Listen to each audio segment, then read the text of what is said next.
Hi guys, ಇವತ್ತು ನಮ್ಮ ಮನೇಲಿ ಎಳ್ನೀರು ತಂದಿರೋ. ಡೈಲಿ ತರ್ತಾರೆ. ಬಿಸಿಲು ಇತ್ತು ತುಂಬಾ, ಹಾಗಾಗಿ ನನ್ನ ಮಕ್ಕಳು ಎಳ್ನೀರು ಕಿತ್ಕೊಡು ಅಂತಿದ್ರು ಅವ್ರ ಅಪ್ಪನ ಹತ್ರ. ಕಿತ್ತಾ ಇದ್ದಾರೆ ಅವರಪ್ಪ. ನನ್ನ ಮಕ್ಕಳು ಇಬ್ಬರು ಅಲ್ಲಿ ನೋಡ್ತಾ ಇದ್ದಾರೆ, ಬಟ್ ಅವ್ರು ಕಾಣಿಸ್ತಾರೆ ನೋಡ್ರಿ.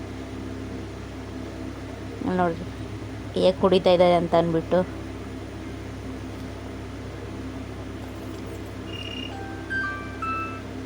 ಎಳ್ನೀರು ತಂದರೆ ಸ್ಕೂಲ್ ಇಲ್ಲ ಅಂದರೆ ಡೈಲಿ ಕುಡಿತಾರೆ.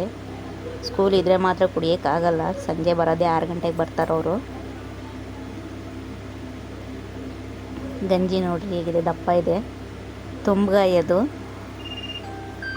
ಕಾಯಿ ಸಿಗ್ತಾಯಿಲ್ಲ, ಕಾಯೆಲ್ಲ ರೇಟ್ ಆಗಿಬಿಟ್ಟಿದೆಯಲ್ಲ, ಹಾಗಾಗಿ ಬರೀ ಎಳ್ನೀರಷ್ಟೇ ಇಳ್ಸೋಕೆ ಹೋಗ್ತಾ ಇದ್ದಾರೆ. ಕಾಯಿ ಕೆಡೋಕೆ ಹೋಗ್ತಿಲ್ಲ ನಮ್ಮ ಮನೇಲಿ. ಈಗ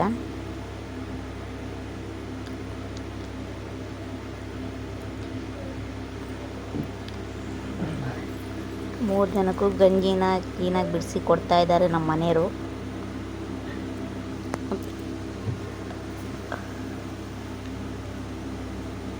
ಹೆಂಗೆ ತಿಂತಾ ಇದ್ದಾರೆ ನೋಡ್ರಿ ನನ್ನ ಮಕ್ಕಳು ಇಬ್ಬರು.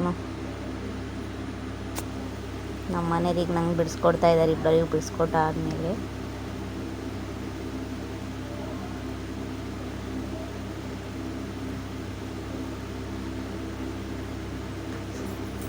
ಎಳ್ನೀರು ಕುಡ್ದಾಯ್ತು, ಗಂಜಿ ತಿಂದಾಯಿತು. ಇನ್ನೇನಿಲ್ಲ, ಊಟ ಮಾಡಿ ಸ್ವಲ್ಪ ಹೊತ್ತು ಬಿಟ್ಟು ಊಟ ಮಾಡಿ ಮಲ್ಕೋಬೇಕಷ್ಟೇ. Boy friend.